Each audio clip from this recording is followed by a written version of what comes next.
FlameZ is a player whose career can be described by a meteoric rise. Joining Team Vitality, one of the most successful organizations in Counter-Strike history, he quickly cemented himself as a crucial piece of their championship winning roster. His aggressive entry fragging and clutch potential have been key to Vitality's recent dominance. But what goes on behind the scenes? How does an entry fragger maintain peak performance, handle pressure, and contribute beyond just getting kills?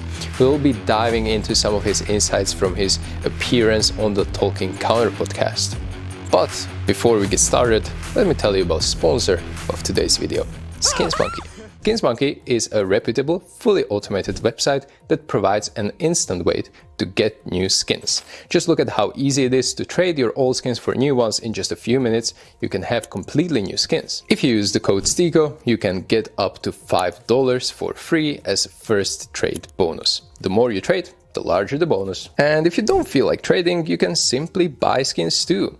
They also have 35% deposit bonus with code STYKO, along with a free section where you can complete simple tasks to get skins and join daily, weekly or monthly giveaways. Check out SkinsMonkey by clicking the link in the description of this video. And before we move on, thank you SkinsMonkey for making my content better. But now it's time to continue. Without further ado, let's jump into the first topic about how the entry fragger's job doesn't end after they've died in the round.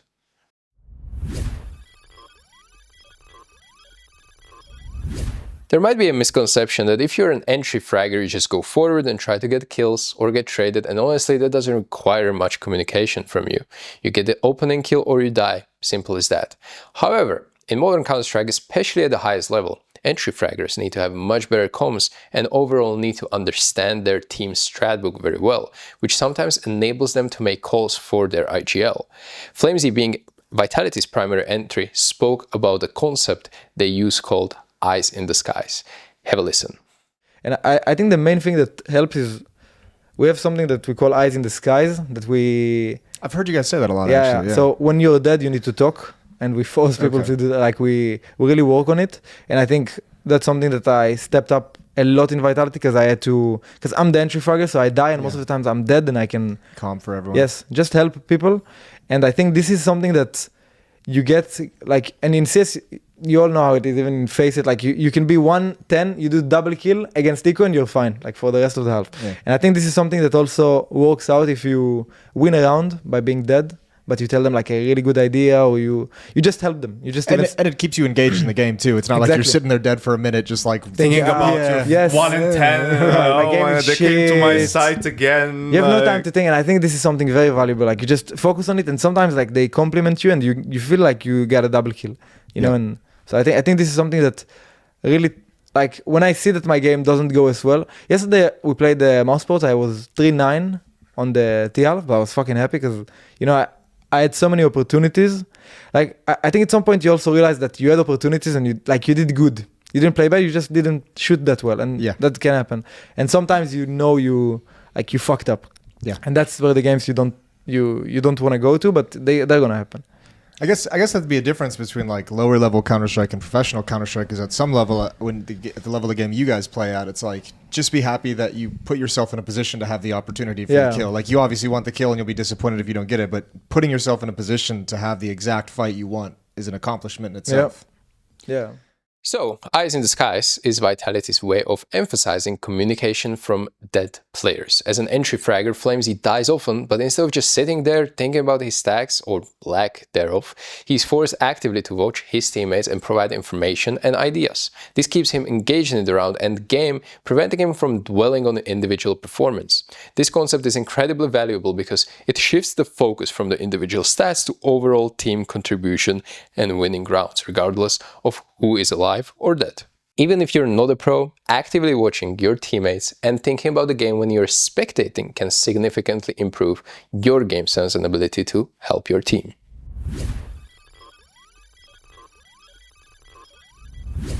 Every player, no matter how skilled, has moments where they feel they underperformed or even choked. FlameZ shared a specific experience that motivated him to take a deep dive into improving his mental game, particularly on stage. The thing is, in 2022, in the end we played Abu Dhabi or some Dubai, I don't remember which one, Blast World Final. It was Abu Dhabi, yeah. Yes, and we played against Liquid, and we lost to Liquid, and I also played bad. But then I was very motivated to find what I can do to improve the stage games. So I went and I was I went on my drive, on my docs, and I wrote like it's all in Hebrew, sadly, so I can't share. I would have showed you. We can translate, but it's just like, how am I gonna treat this player break differently than other ones in order to become better on stage? And I was like, I will watch YouTube videos, and I was there is this guy, I'm sure you know, Jordan Peterson. Mm-hmm. I was like, every video is on YouTube, I would have watched it.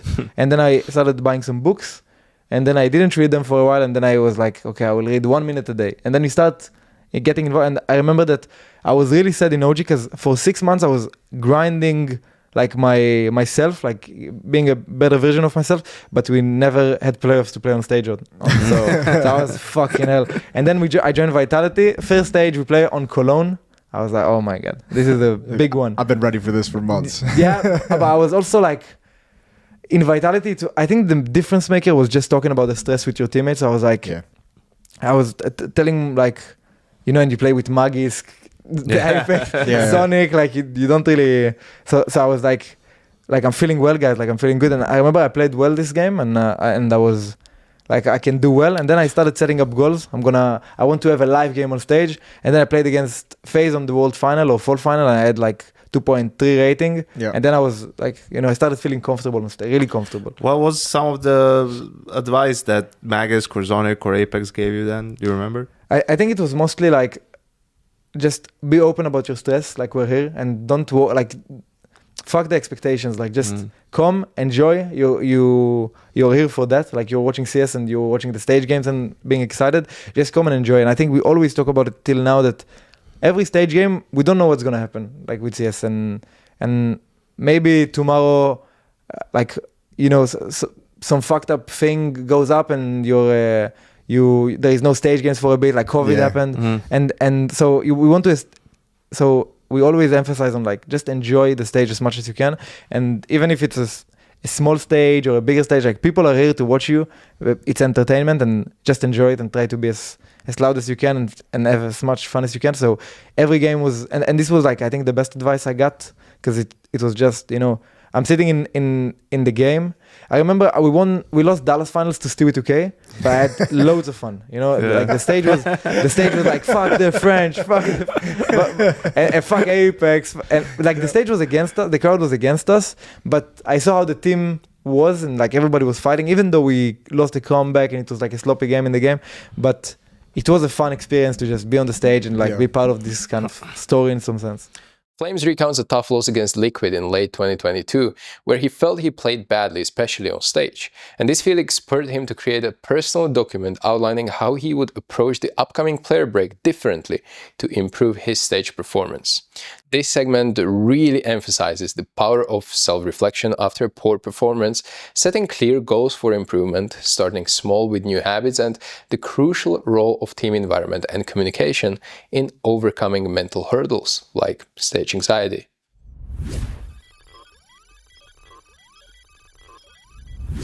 Team dynamics and communication, especially under pressure, are vital in Counter-Strike, and Vitality is known for its passionate in-game leader, Apeks, who can be quite vocal.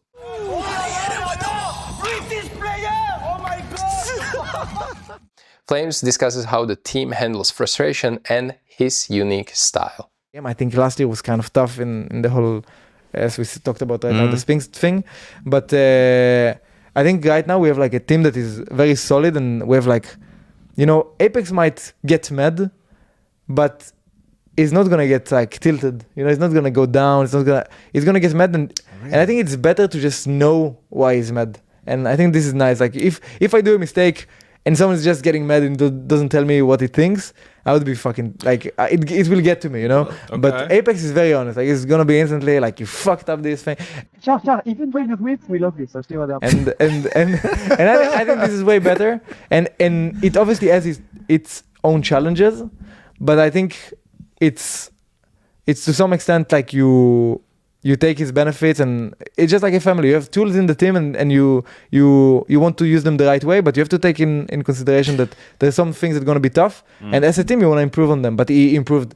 He's world apart from when I joined the team. I feel like it feels a little bit from the outside when he does it. Like half of the reason why he does it for himself. Yeah, to vent, like to get that energy out. I think he also tells us like this is the requirement to like he needs to take it out, but it's good. And if you know that, then you don't take it as badly because you fucked something up, and you should be criticized about it a little bit. But you know that he's not like going full out at you. It's just sort of getting the frustration out so you can keep going. It's also something that on stage games you don't really feel it at all, nothing. But like he's in stage games, like you might do a mistake, but you'll be like still it's fucking fine. Like I don't remember who we played against. Spirit, Spirit. It was the Spirit game in Katowice final, and I made like a mistake. We smoke long cross on ST side, and we said like let's wait, and then we cross after the AG. But I felt like I had good timing to cross because I was really close. So when the smoke pops, I went shift, and then they AG'd, and then I die, and I think we lost the round. But like I said like my bad guys, and then he instantly like gave me this like all good. Let's do the fist bump or whatever it is. But in some games it would have been like tougher. Like I think studio games it's like quite different. But on stage games he resets really quick, and he insta helps the team again. Like like someone might fuck up, and then round after we'll tell him like. And Apeks is really helping like the team in the freeze times. Like even if we play default, he might give you like a call to do, and this can give you like 2-3 kills, and you don't give a fuck about them. You just want a round for your team. And I don't know if he does it intentionally. I never asked him, but many times I had this that something went tough, and then I would get a call that I know I like. You know what I mean? Some chaotic round, go to a smoke, this kind of stuff, and then I get 2-3 kills, and I'm really good in like chaotic rounds, or when it's like calm, but you need to make it chaotic. Yeah. And I think for some reason after those kind of like tilt rounds, or I get put in those situations. He calls you your number? Yeah. Or he just wants me to die, like, shut the fuck up now. but it works. Like, he sends me to kill in some sense. No, but I like that. I like that IGL try to, like, pinpoint the players he needs to get activated in the game. And calling your number specifically. And also himself, like, it's tough balance because he wants, every player wants to play good in CS. And I think right now, as you see, since we got drops, like, he puts good numbers, and like way more than in 2024, 2023. He plays some key positions though, right? Like, the positions where he feels like he has to deliver at least above the standard amount. Well, nothing is as black and white as it might seem. Some people would think that Apeks' approach could never work as it would just tilt other players, but it seems Vitality has talked it over in depth and others don't hold it against him. So when it works, don't fix it. I think this highlights the importance of open communication in good faith. If you have a team, you all have to try to understand each other's personalities and create a balanced environment that allows everyone to thrive.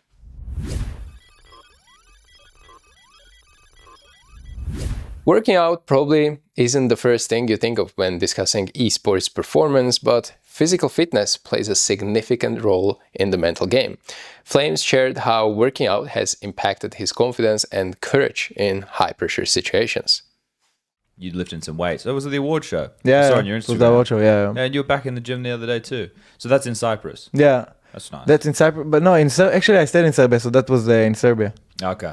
But actually, I think it also helped me a bit to gain more confidence, and CS is full of confidence. So I think it's... Well, I don't think you've ever lacked confidence. Nah, but in the game I'm quite different. So in the game I'm quite like, it's not about like, I wouldn't say it's like, it is confidence, but it relates to like courage.